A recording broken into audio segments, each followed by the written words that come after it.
Good morning. This is Chris, host of Two Nerds Podcast. Today we're going to take a look at a few different things. We're going to look at disgustingly resilient, the new GW rules for that, and how it's kind of different, what it could potentially mean for some of the other units in the Nurgle Death Card army as a whole. We're going to look at whether or not people really should spend time paying attention to meta and what meta actually is, and whether or not tournament lists are important to copy. And we're going to also look at two different approaches to building an army, not the only two, but the two most common that I've seen. That's not true. There's probably three common ways, but we'll get into that. And then at the end of the episode, we're going to talk a little bit about Crusade. So this is going to be mostly a GW Games Workshop 40K kind of podcast, and hopefully I can talk for an hour. We'll see how it goes. I'm going to do my best. Still dealing with Corona. I mean, this is the same day, so that makes sense. But it's been an adventure. I can't taste very much. I can't smell very much. I get hints of things every once in a while. Coffee tastes like coffee flavored water. I might have mentioned that already. I had chicken today for lunch, and it was basically like chewing a hot sponge. So it's been an adventure, to say the least. So Games Workshop released their disgustingly resilient changes. Give me a second. And it is a big change, actually. It's a huge change. And it is going to really make an impact on the army, especially because the whole army for Death Guard is going to 2 wounds minimum, all the Marines anyway. I don't know about the Poxbringers or anything like that. But I don't know enough about the army to know whether or not Poxbringers got that anyway. I assume they do, but I don't want to misspeak. So just let me know. Feel free. Each time an attack is allocated to a model in this unit, subtract 1 from the damage characteristic of that attack to a minimum of 1.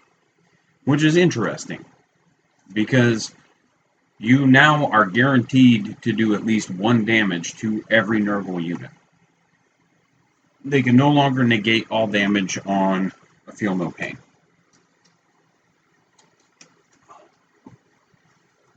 So, and it wasn't likely to happen.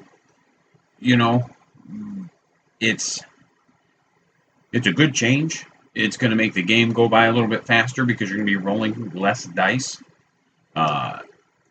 It's going to effectively guarantee, if you want to do a direct comparison from 8th edition to 9th edition, it's effectively going to guarantee that you're going to make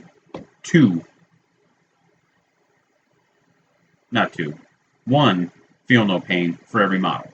Because in 9th or 8th edition, they were all 1 wound, and you needed a 5-up to save a guy. And in this edition, you'll have to hit him twice in order to kill him. It doesn't matter what the weapon is. Unless it's like a massive D6 or D3 damage weapon that does max damage on 1 shot.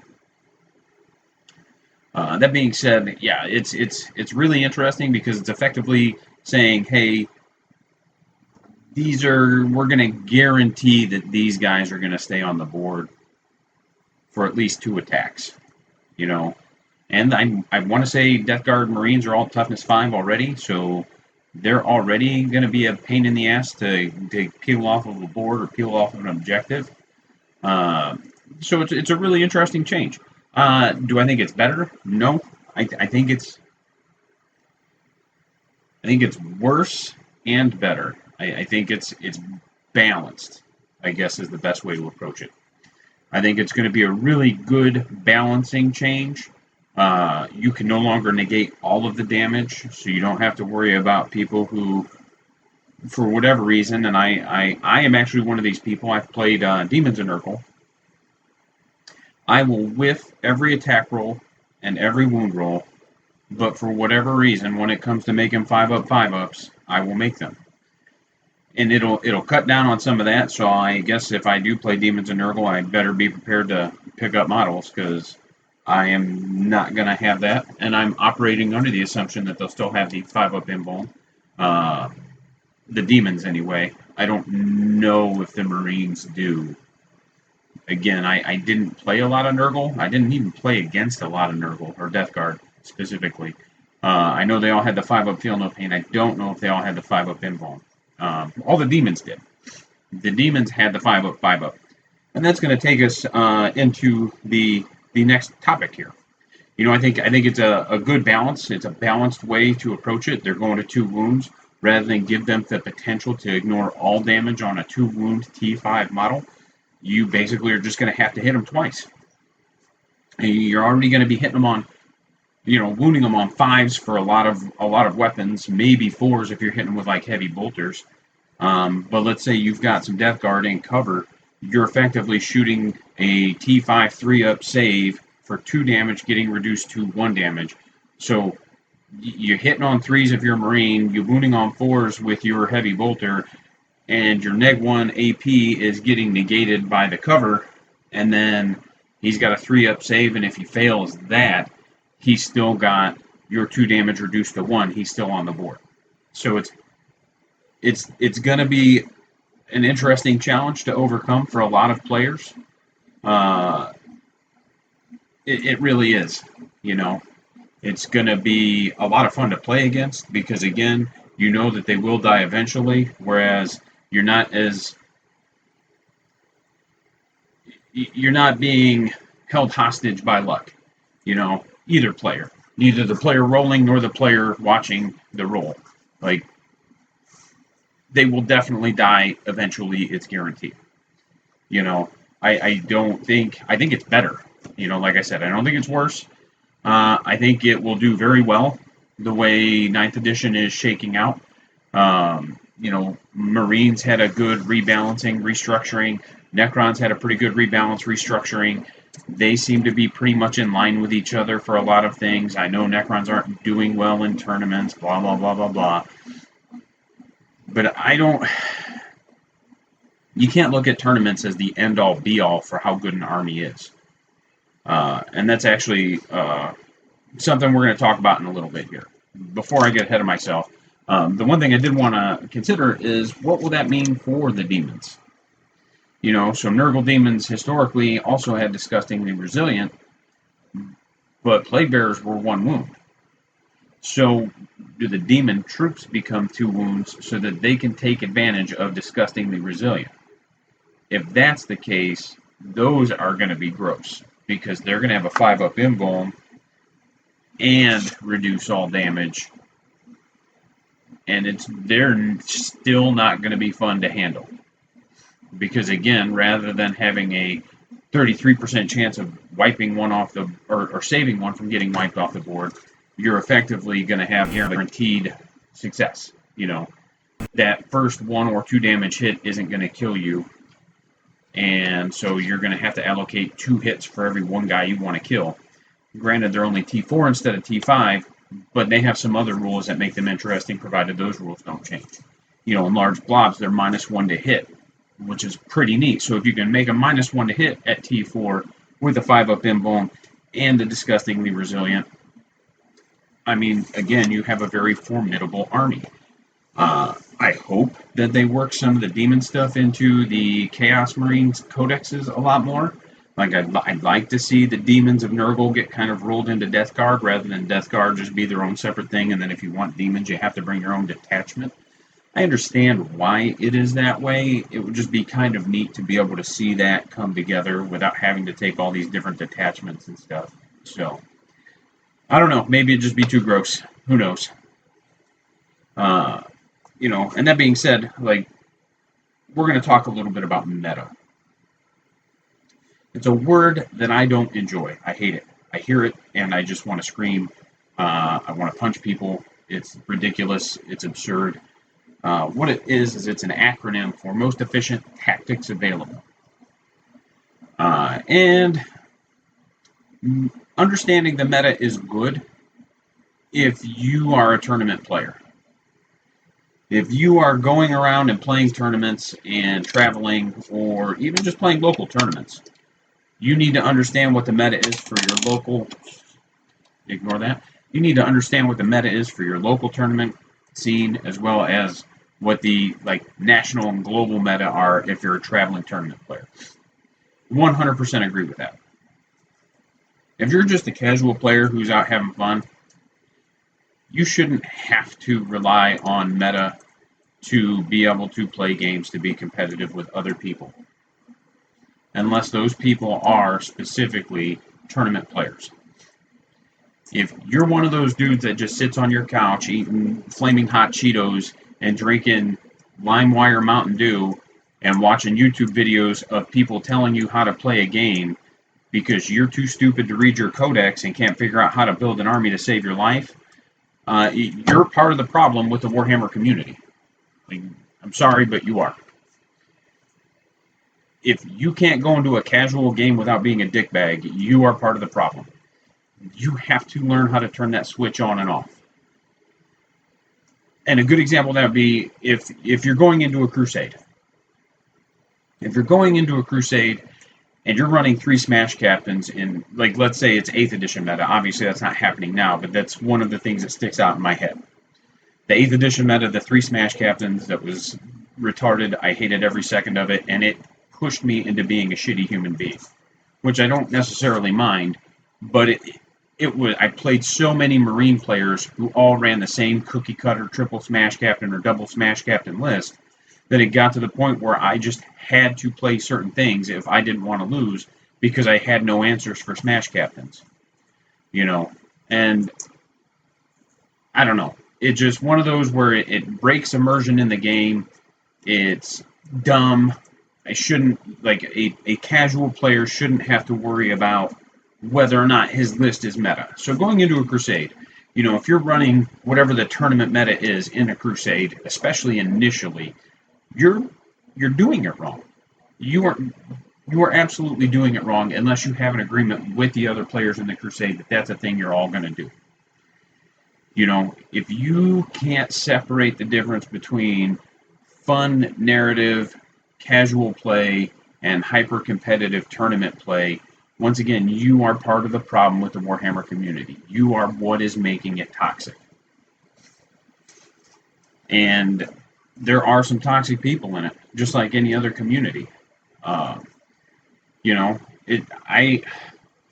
not saying you shouldn't learn about your army. I'm not saying you shouldn't necessarily know what the meta is for your army, because you can use that and you can build on it. But it all kind of leans into net decking, which is another thing that I am not a big fan of. Back when I played Magic, I grew up in a time before the internet, back when dinosaurs roamed the earth and I had to hunt woolly mammoths and ride T-Rexes into battle. It was pretty cool. Fuck all you young kids for not knowing what that's like. But, it's one of those where they did publish tournament lists, but it was in a monthly magazine. You didn't have instant access to it. Everything wasn't as readily available. You had to rely on your local game store a whole lot more than you do now. For better or worse, doesn't matter. But I grew up in a time where, meta was a lot more isolated. It was a lot more localized and regional. If I had a buddy who had a really strong black deck, I'd have to brainstorm and concoct and get in the lab and figure out a way to counter it and beat it. It wasn't, this guy won the national championship with this deck, so I'm just going to get on eBay and buy every card as a single and then just have my own copy of it. Net decking, my issue with net decking is that, and I use that term for both Warhammer and for Magic, just as a generic term. The issue with net decking is that when you create something that is blatantly, what's the word I'm looking for? It's either abusive of the mechanics or just blatantly overpowered because somebody figured out a way to kind of break something in the game. The issue becomes it covers up your shortcomings as a player. You don't actually get better. because all you're doing is regurgitating what John Doe on the internet told you to do. You're not understanding the whys. You're not understanding the hows. You know, it creates a community in which it's all or nothing. No, this is bullshit. No, it's dumb. It's worthless. You know, I had somebody tell me, "Oh, TAC Marines are worthless." Yeah, I'm talking about you, Tyler. I know you won't get butthurt if I bring you up. That's why I'm bringing you up. You know, but he was like, TAC Marines are effectively worthless. And I countered that and said, no, they're not. They have a specific role in a specific place. They're not worthless. You probably won't see them a ton in tournaments because they don't have the strat supports, but that's a whole different conversation for a whole different day. Although I might touch on that while I'm feeling salty. You know, they don't have the same strat support, but they have a lot more tactical flexibility. You can give them a lot more variety of weapons. They're a little bit cheaper, and you're still getting a 3-up save and a 2-wound guy. Like, you're effectively getting the same stat line. You just get weaker bolt rifles, but you can change out some of them for stronger guns, like a plasma option or a grav gun or whatever. So you're trading out stronger baseline guns for the ability to add some flexibility to the unit. And then Devastators also fall into that. But that's a unit you can put in a drop pod. So you can have a turn 1 deep strike heavy weapons team in a drop pod. That is not useless. There is nothing useless about this. So, you know, people saying that TAC Marines are useless are absurd. Absolutely absurd. They still have their place. They still have their place in narrative play. They still have their place in competitive play. Just because you can't inherently figure out how to make them broken doesn't make them worthless. And I think the issue for a lot of players is that it's not easy. You look at assault intercessors, and you're just like, Jesus, these guys get 4 attacks on the charge. If I'm Blood Angels, they're +1 to wound. If it's third turn, they get magical AP. And that again, another thing that I'm not a fan of is the turn-based bonuses that a lot of armies are getting. I don't like it. I didn't like it when Marines got it in 8th edition. I don't like it now that Necrons have it. I just don't like the idea of having different bonuses based on what turn it is. Doesn't mean I don't like the game. I don't have to like everything about the game. I don't like turn-based bonuses, and I certainly don't like that they're bonuses to AP. Why does my gun magically become more, like, get more rend because it's turn 3? It's absurd, and it's absolutely stupid, and I don't like it. But that being said, going back, you know, they have their place, and people need to understand that they have their place. And if it's not something easy, again, like that Assault Intercessor, where you just look at them and you're like, oh, Chainswords have -1 AP now. If I'm Blood Angels, I'm +1 to wound. I can charge most vehicles and wound them on 4s with a -1 weapon and get 40 attacks in a 10-man squad. Yeah, that's easy. Sure. Any monkey can figure that out. But then when you're looking at like some of these specific units, like, and again, the only reason I'm bringing up Blood Angels is because I know a couple of people that play them, and they have differing opinions on them. One of them likes Sanguinary Guard, one of them does not. I'm of the mind, and I don't play Blood Angels, so I might not be the best opinion. But my opinion is, again, they have their role, they have their place. So what if they don't have all the stupid strat support, so you can't transhuman physiology them? That's kind of a dumb strat anyway. The fact that you can, for 1 CP, just be like, nah, go to hell. You only have a 50% chance to wound me, and you can use it in every phase. Nah. That's a silly stratagem, and it needs to be hit with the nerf bat real hard. It needs to be once per turn instead of once per phase for that strat, or it needs to be 2 CP. Like, that's the way it needs to be. That being said, you know, I think that Sanguinary Guard have their place. Just because somebody hasn't figured out how to use them yet doesn't mean they don't have their place. You know, the Blood Angels Codex is relatively new. Somebody will get that code cracked. And maybe in the end it'll turn out that they are absolutely not worth the points. I don't know. Give me 1 second. Okay. You know, maybe they're not worth the points that you pay in order to bring them. Again, I don't know. I mean, maybe they're just more for a narrative game than they are competitive play. And that's okay. There's nothing saying you can't bring them just because they're not a tournament winning unit. Like, the idea that you can only run things in your army because somebody won a tournament with it is stupid.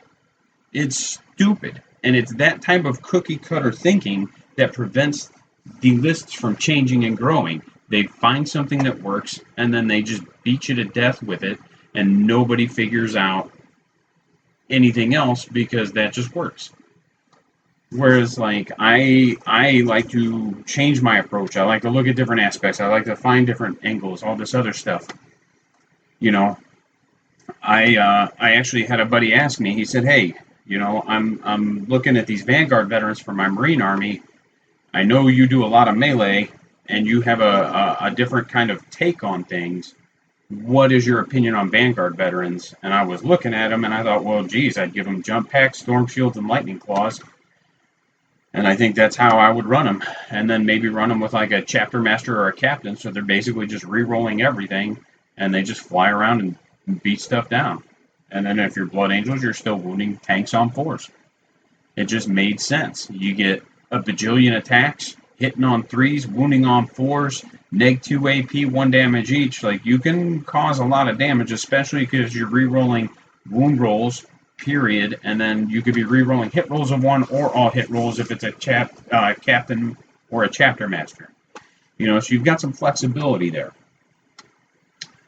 But that, I think, is also the type of thinking that is causing Marine players and, honestly, Tau players to suffer. Marine players got so used to just having their winning armies and lists spoon-fed to them throughout 8th edition. And especially halfway through and later, Marines were so oppressive that you didn't even have to try. And, I'm just going to bring 3 Smash Captains because somebody told me to bring 3 Smash Captains. Oh, what a shock. If somebody told you to chop your dick off, are you going to jump out and do that too? It got to the point where, like I said, it wasn't even fun because that's what every Marine player played, and it was just like, cool. Look, I got blue Smash Captains today. Now I got red Smash Captains today. So it's one of those where the changes to 9th edition have been very refreshing, but I think it's been very frustrating for Marines players because they have had to relearn how to play the game. You can't rely on bringing 3 Smash Captains and just tabling an opponent and being like, cool, I win. Welcome to the rest of the game, Marine players. Welcome to having to play objectives because it's what you have to do now. I played Orcs through 9th. 8th. I didn't table very many people very often. There were a couple times when I did, and when I did, it was brutal. Not fun for them. I had fun. Great fun. But yeah, it's one of those where you can't just rely on tabling people. You have to worry about the points. And because you have to worry about the points, they're having to change the way they play the game. You can't run Smash Captains anymore. Don't get me wrong, you probably could, and you could probably get them to be effective, but the change in the screening rules makes it a lot harder to keep them screened. They are way more important because you can't run 3 of them. So when one dies, you notice that loss, and then they don't buff themselves anymore. So I don't have to worry about, I'm hitting on 2s, re-rolling hit rolls of 1, and then wounding on 2s because I've got magical this or magical that. It's the game is a lot more balanced. I still think they feel like Marines. I have a little Marine army that I dabble with. It was a gift from GW from my store because we ordered so many Indominus boxes. They gave me one for free, so I have a small Marine army. It's effectively 2 Marine halves of the Indominus box, and then just that's about it. Like, I literally just play what I have. Right now I'm proxying a Redemptor because I haven't bought one for myself yet, and I'm proxying an Impulsor because I haven't bought one for myself yet. But I mean, I could replace either one of those with like Predators, and I'd be just as happy. I do have Predators. I just am testing different things to see what I like. So I'm not like an avid Marine player. I dabble.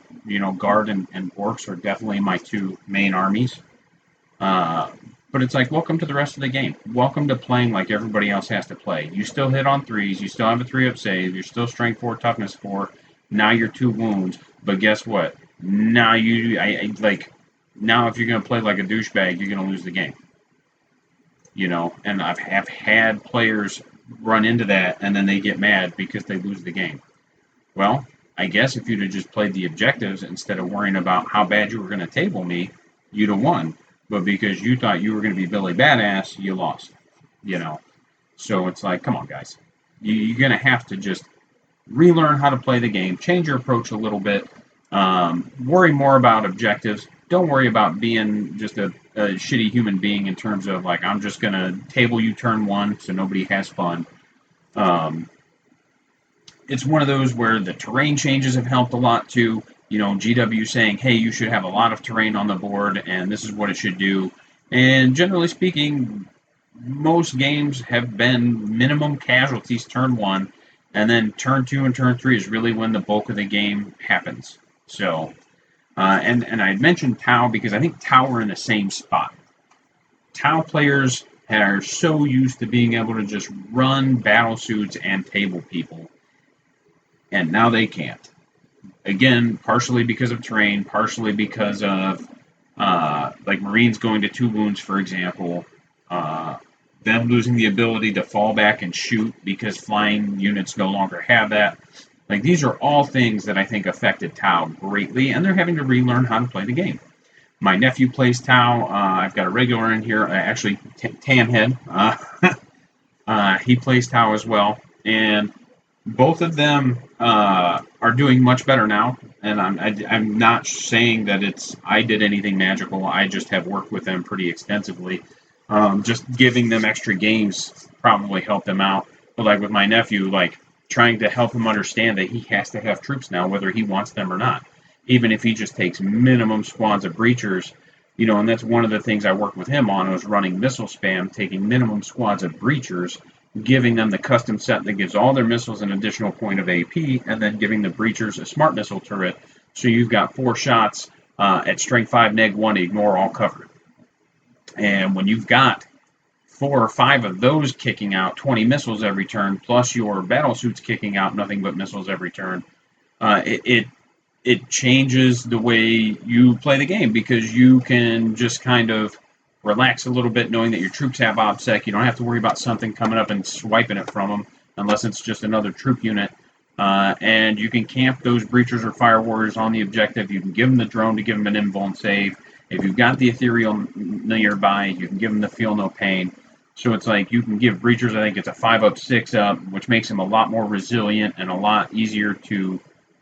You trust them a little bit more, than you would if you didn't have all those buffs. And they're still pretty cheap. I think it's 85 points to give them the 5-up and the it's like a 5-man squad with the 5-up invuln and the missile turret, the smart missile turret, not the missile pod. So yeah, again, I think everybody's just having to change their approach. There's a few armies that haven't. I don't think Guard have had to change too much. I think Guard basically still just rely on their tanks and their cheap troops and their orders, man. Like, I don't think they've changed much. First rank fire, second rank fire is definitely their bread and butter. Combine squads and then follow that shit up with a first rank, second rank. And then, you can cheese it to where you can give up to 6 orders in a turn. So it's pretty cool being able to do that. And orcs have changed, but only in a list building sense. Orc players have had to really come from a different perspective on how to build an army. Orc boys went up 1 point, and everybody's like, well, it's only 1 point. And it's like, yeah, but when you're taking 30 of them, it's 30 points a squad. Like, that's a hefty price hike. And then Gretchen went up to 5 points, and it's like, why would I even take Gretchen at this point? They don't get clan cultures. They don't get anything. Like, they basically are the same price as a guardsman, and they are infinitely shittier than a guardsman. Shout out to the chaos players out there with the chaos cultists too, because you boys suck, and they're more than a guardsman. So that's pretty cool. We're going to shift gears a little bit right now. We're going to start talking about army building. Now that I've had my little rant about net decking and meta chasing, don't be a meta chasing douche unless you are a tournament player or whatever, But if you're playing casual games, there's no reason to be that way. If you guys have to have that discussion before a game, have that discussion before a game. Right now, we're going to shift gears a little bit, and we're going to talk about building an army. So there's a lot of different approaches to building an army. There's probably an infinite number. But so far, what I've seen from the people who genuinely understand the game and the people who have distinct play styles, there's probably two or three. Option one is, this unit's cool, so I'm going to take this cool unit and build around it. You still see that a little bit, not as much as you did in 8th. And I think that's kind of like, I don't know. There's nothing wrong with it. I'm not saying there is. I just don't think it's the best way to build an army. Again, unless you're doing like a narrative or fun thing. Option 2 and option 3 seem to be pretty major methods, I guess, is the best word I can think of right now. Option 1 is you pick secondaries that you want to score, and you build your army around scoring those secondaries, and then whatever primaries you score are just bonus sauce. And then the other is the reverse. Build an army around holding primaries, and then whatever secondaries you score are just bonus sauce. Neither one of those is inherently better or worse than the other. I mean, you have the potential to score more points from primaries than you do secondaries. But good players are going to keep you down to, good players are going to keep you at about 10 points a turn on secondaries. Might get a turn, maybe 1 or 2 turns where you have 15. But you've got 4 points to score up to 15 points, or 4 turns to score up to 15 points a turn. And that's 15 times 4 is 60 points on primaries, or 40 points if you're relegated to 10 points a turn. If you're getting 5 points a turn, you need to really reconsider what it is you're doing. And area denial is as big of a deal as area control. So I have a buddy who he's in the build your army around secondaries camp. And I like it because it's different. It's a really neat way to play the game.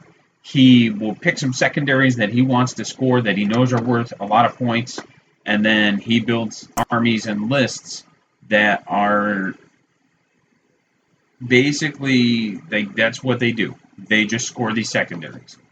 And then he can still go ahead and get primaries. If he can cap 4 secondaries and still get 30 points in primaries, cap 3 secondaries. I think I said 4. He's going to get 45 points in secondaries, depending. Some of them you can't get 15 on. It's just 15 is their cap anyway. But let's say you can. You're still going to get 65, 70 points, which is a really interesting way to approach it.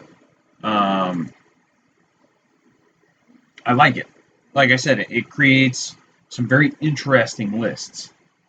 And then you see units that you wouldn't necessarily see otherwise. Like one thing he was considering was taking Linebreaker and using Linebreaker, and then just turn 1 and turn 2 drop pods of Devastators. So he was basically almost always guaranteed to have 2 units at the end of the turn. Like turn 1, he's going to have 2, and then turn 2, he's probably going to have 3, because you're probably not going to deal with the drop pod. You're just going to be like, whatever. It doesn't do a goddamn thing. And then, by turn 4, he's already scored however many points he gets for Linebreaker, So it's one of those where it's like, nah, that's cool, and I like it. Even if he just runs TAC Marines, you're going to probably focus on the TAC Marines in the drop pod rather than the drop pods themselves. And it's a really neat take on it. My approach tends to be different. I tend to look at how can I control the board. I want to control primaries.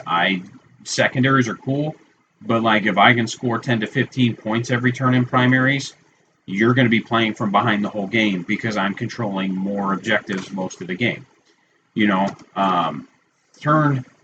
My goal is to have 15 points on turn 2 because I control more. My goal is to have, if I get 15 2 turns in the game, and that's my goal, that's 30 points just in those 2 turns, and then 10 points for the other 2. Because my goal is to never score 5. That doesn't mean it doesn't happen. I'm just saying that's my goal.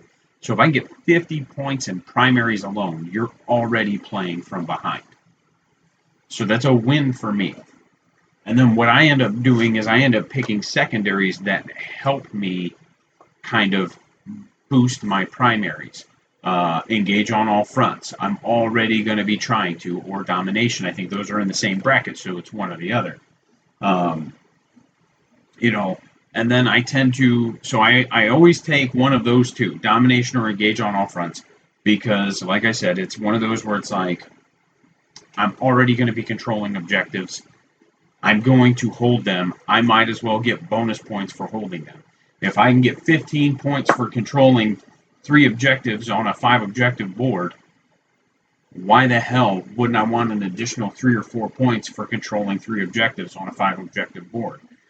So if I can go from getting 15 points in a turn to getting 18 points in a turn and not having to do anything extra, it just seems like a no-brainer to me. Does it require creativity? No. But you will find that I have a very distinct play style. I'm very much a hammer anvil player. I believe one of my buddies said it best when he was like, you play everything like you play orcs, and it's what I love and hate about playing you. I always know you're going to scream up the board like a psychopath, and when you're not playing orcs, I don't always know what to do. And that's true. Like when I played guard, when I started getting into guard, I immediately was like, chimeras and Bolgren just seemed like a winning combination to me. So I've got 2 chimeras with 3 Bolgren each, and then I leave the Bolgren in the chimeras, and then I use the chimeras to plug up charging lanes, and then have my unit of guardsmen on the other side of the chimera on objectives. So I kind of just use them to screen and cover and protect, because to me the chimeras are disposable. Once they die, the Bolgren hop out. If you decide you want to consolidate into them, like that's on you. If you don't, then I get to charge you. Like there's a lot of give and take there. But by and large, it's been a good strategy. It's worked out well for me. I've lost games for sure, but it's worked. Running those chimeras up the board as fast as possible to just get to where they need to be and plug up lanes has worked. It gets people to charge them, which is what I want. I want them to charge them because if they're charging my chimeras, they're not charging other things like my guardsmen. So there's that. So I've got this kind of distinct play style, and rather than like try to get away from it, I lean into it. Now I still have armies where I'm working it out. I'm trying to get away from it and learn how to play some other things. I got some Scions, and I'm going to be trying to run an all Scions force, and they're not like that. I can't just like scream up the board and be like, woo, all right. So I've got to be a little bit more intelligent, I guess. Not that I'm not intelligent. It's more of a finesse. I have to learn the finesse side of the game a little bit more. So like the Scions are the army I'm going to use to do it. Because even that small Marine force I have is very much just a hammer anvil, like customs chapter where it's all melee buffs and I just charge people and beat you down and make you cry. And it just makes sense to play a melee army for Marines because it's like they're already essentially the best shooters in the game. When you start giving them melee buffs to go on top of it, like you're just making them well-rounded. And, so it's like you just have this really oppressive, well-rounded force. Not that they're oppressive, but like they're just really strong all the way around. That being said, they're not broken. But no, that's how I play. I play the primaries, and then my other two secondaries I usually tailor to whomever I'm playing against. Oh, I'm playing a Tyranid Horde, well, I'm going to take then their ranks. Oh, I'm playing another guard army, well, I'm going to bring it down, because I know you're going to have an ass ton of vehicles, and I'll have that cap before I'm on turn 3, just because, like, you bring in, like, 6 Sentinels or something. Oh, you're playing Thousand Suns, well, I'm going to just take aboard the Witch and just farm victory points from smoking you dudes. So it's like there's a lot going on there. So that's my approaches is what can I take to control the board? How will it help me control the board? How can I use that to effectively control it? Because I mean, there's no, I'm not shy about it. There's no secrecy. There's no like shenanigans. I'll straight up tell you, here's what I'm going to do. I'm going to get to the middle of the board, and I'm going to make you fight me in the middle of the board. Like, that's what I'm going to do. And then whoever wins the middle of the board fight wins the game. That's how this is going to play out. And, it's interesting because there are definitely armies that hard counter that. Tau are one of them, because when I charge, I'm probably picking dudes up because of the just sheer volume of Overwatch shots that they can get. And their volume of shots, depending on how the army is built, is just silly. So they're a pretty hard counter to that just from volume of shots alone. And there's a couple other ones. But really, it's just an interesting, way to play, especially when, like, people know. Like, they know this is what you're going to do. And all they can do is just say, okay, this is what you're going to do, and to me, it just becomes a test of will. Who's going to win? Like, what I'm going to do. I don't care what you're going to do. I'm still going to do what I'm going to do. And that's the way it's going to be. I don't know what your thoughts are on it, what you guys feel about it. If you like the secondaries option better, or if you like the primaries option better. I like the primaries because, to me, that's the bread and butter of the game. You are doing yourself a disservice if you're not looking to maximize 65 points or 60 points. Maths are hard. Yeah. And then I think the last thing we're going to touch on today is Crusade. I'm a terrible Crusade manager. I'm trying to get better at it. I haven't quite figured it out because I want Crusades to be fun, and they are. I like them. But the issue is that, like, I don't necessarily understand or know the best way to kind of give them a thematic story feel. We tried it with territories, and the problem was that, like, because I am the owner of the gaming hub, I ended up playing more games than everybody, so then I had more territories than everybody, and that in and of itself isn't necessarily bad. It's just, I don't know, people just had a hard time with it. Not with me, I don't think. I would think that they would tell me, but just like getting games in against people that weren't me because of conflicting schedules and stuff like that. So it's like, okay, I get it. I understand. And it's one of those where when you run, man, excuse me, I'm telling you, Corona Chan has beat me up. When you run a Crusade and you own the gaming hub, it's one of those where you're going to get more games in, and that's okay. That's not an issue. I lost my train of thought from that yawn. I am so sorry. But no, I'm just not great at managing it in terms of keeping some kind of thematic storyline going. Especially when we've got 4 or 5 people in the Crusade because other people want to do it. If it were like a 2 or 3 player Crusade, I think it would be easier because you could keep armies like a Xenos, a Chaos, and an Imperium, and it would all make sense, and everybody would have a good time. But when you get like 4 and 5 people, it gets a lot harder. So the second go around, we've basically just been updating. Oh my goodness! Updating little like paragraph-long stories inside our group chat after each battle. And so far, that seemed to have worked better. Unfortunately, that is on hold for 2 weeks as I sit here in quarantine. So, yeah.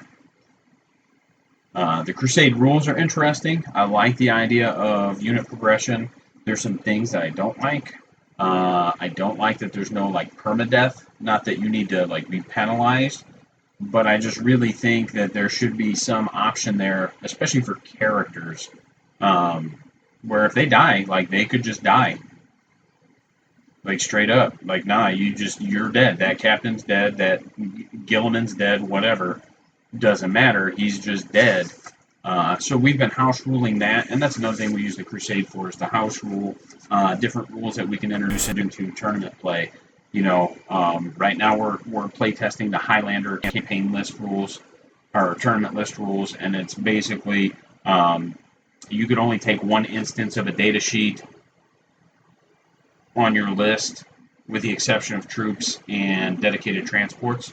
So, like, a good example would be like a Lehman Russ. Like, a guard player could take one selection of a Lehman Russ, but because one selection can include up to 3, that player can take 3 Lehman Russes in one heavy selection or heavy support slot. But, like, you could only take 1 Valkyrie. Well, no, not Valkyrie, because you can take, I think, 3 of those in a selection, too. But, like, a Space Marine player can only take 1 Predator. Or, like, an Orc player can only take 1 Morkanaut. Period, end of discussion. But, like, an Orc player could take 3 custom Booster Blasters, because 1 selection allows you to take up to 3. So that's how that works. So what it does is it places the emphasis of the tournament on the troops and the transports, like, you know, an actual fucking war should. And so it's one of those where I think it's going to be interesting. It's going to be fun. We've had a good time with it so far up until I got stuck in quarantine. And I look forward to doing it. My thoughts were to kind of impose a patrol or battalion restriction as well. So not only will it be Highlander, but you have to bring a patrol or a battalion. You can bring another detachment, but you just have to bring one of those. So, wow.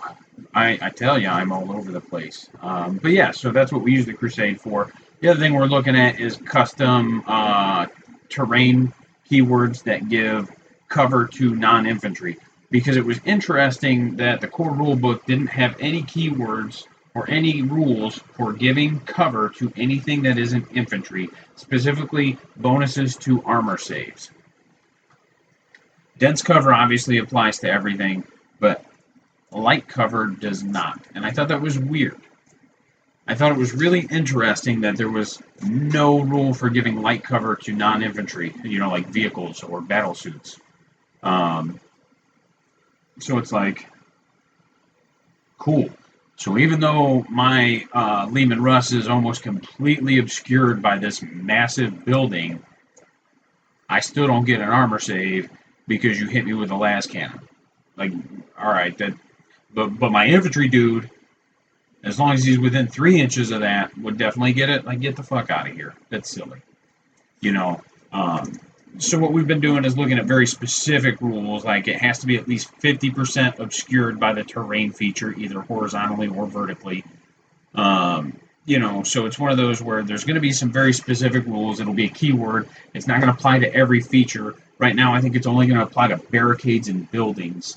But we had to custom the buildings anyway. Like barricades would be like armor containers, for example. You know, not ruins, an area terrain, only specifically like barricades. So that's where we're at with that. You know, and the other thing we've done is just learned how the Crusade works.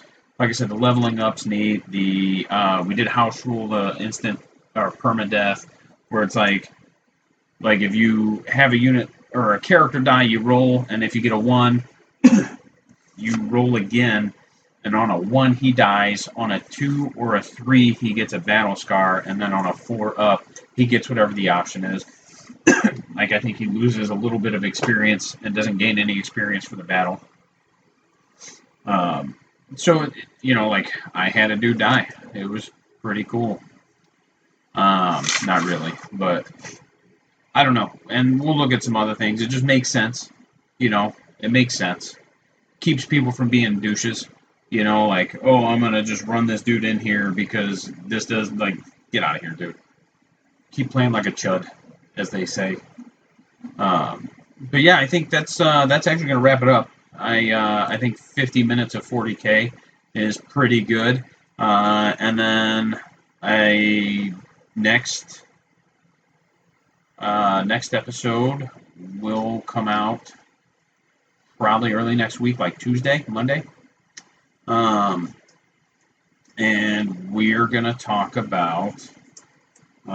Geez, what are we gonna talk about? We'll probably talk a little bit about football because I do like me some football, and then we're gonna talk a little bit about some terrain, and there was something else. I don't remember what. I don't have my notes right in front of me. So fuck it, it'll be a surprise. We'll talk about it then. Until next time, you guys have a good weekend.